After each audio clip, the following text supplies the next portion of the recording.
కొన్ని అనుకోకుండా మన జీవితంలో చేసే తప్పుల వలన మనతో పాటు మన ఫ్యామిలీ కూడా సఫర్ అవుతుంది. ఒక వ్యక్తి తన జీవితంలో అనుకోకుండా జరిగిన ఒక సంఘటన వల్ల పిశాచి బారిన పడి ఎన్ని ఇబ్బందులు పడ్డారు అనే విషయాన్ని మీ ముందుకు ఈ స్టోరీని మొదలు పెట్టబోయే ముందు మీరు ఇంకా ఈ ఛానల్ని సబ్స్క్రైబ్ చేసుకోకపోతే వెంటనే సబ్స్క్రైబ్ చేసి లైక్ చేయండి. అలా చేస్తేనే కదా ఈ స్టోరీని ఇంకొంతమంది చూస్తారు. పల్లెటూరి వాతావరణం అంటే చాలా ఇష్టం. దాని వలన నేను నా భార్య పల్లెటూరి వాతావరణంలో నివసించాలని ఈ గ్రామానికి వచ్చాం. బస్ దిగిన వెంటనే నాకు చాలా ప్రశాంతంగా అనిపించింది. మెల్లగా ఊరిలోకి నడుస్తూ వెళ్ళాను. కొద్దిగా ముందుకు వెళ్ళగానే ఆ ఊరి గ్రామస్తులు కొందరు ఏదో కోల్పోయినట్లు నన్ను చూస్తూ, ఎవరు బాబు మీరు, ఎక్కడి నుండి వచ్చారు అని నన్ను అడిగారు. వెంటనే నేను నా భార్య కొంతకాలం ఈ గ్రామంలో నివసించాలని వచ్చాము అని చెప్పాను. వారు వెంటనే, ఈ గ్రామంలో ఎందుకు బాబు, పక్క ఊర్లో ఉండొచ్చు కదా అని అన్నారు.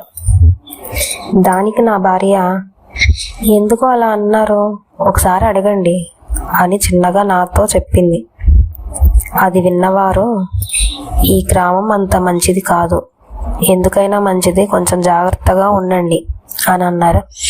దానికి నా భార్య, ఎందుకో చెప్పండి, మేము ఈ గ్రామానికి కొత్తగా వచ్చాం కదా, మాకు తెలియదు, మీరు ఈ ఊళ్ళో పాడుబడిన బంగ్లా ఒకటి ఉంది.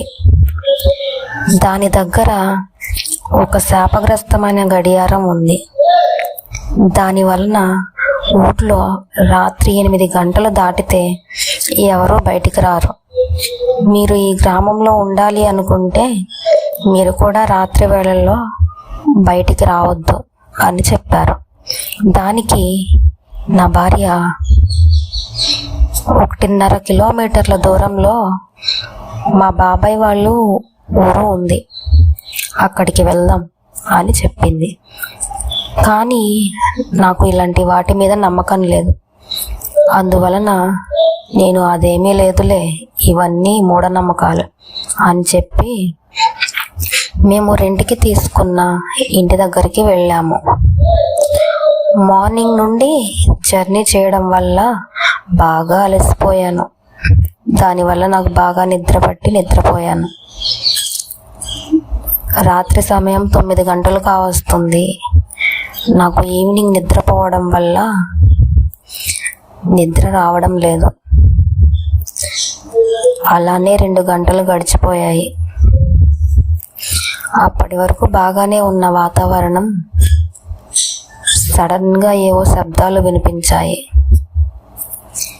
ఏంటో చూద్దామని వెళ్తుంటే నా భార్య, ఎక్కడికి వెళ్తున్నారు అని అడిగింది.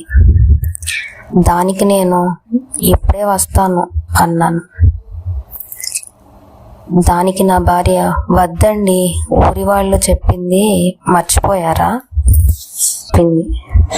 అలా కొంత సమయం మాట్లాడుకున్న తర్వాత తను మార్నింగ్ నుండి సామాన్ సర్దుతూ ఉండడం వల్ల తను అలసిపోయి నిద్రపోయింది. సమయం 11:49 అయింది. నాకు అస్సలు నిద్ర రావడం లేదు. సరే, ఆ గడియారం ఎక్కడ ఉందో చూద్దాం అని మనసులో అనుకుని బయటికి వచ్చాను. బయటికి అలా రాగానే ఏదో చల్లగాలి నన్ను తాకినట్లు అనిపించింది. నడుచుకుంటూ ఆ గడియారం ఉన్న స్థలానికి చేరుకున్నాను. అది చాలా అందంగా ఉంది, కానీ కొద్దిగా పాతది కావడం వల్ల వీరంతా దీన్ని చూసి భయపడుతున్నారు అని అనుకున్నాను. కానీ ఎటువైపు చూసినా చీకటి, ఒక్క లైట్ కూడా లేదు. దగ్గరకు వెళ్దామని 2 అడుగులు ముందుకు వేశాను. అంతే, నన్ను ఏదో బలవంతంగా లాగుతున్నట్లు అనిపించింది. కాసేపు ఆగి నేను ఇదంతా ఏం లేదు, నేను ఊహించుకుంటున్నాను అనుకున్నాను.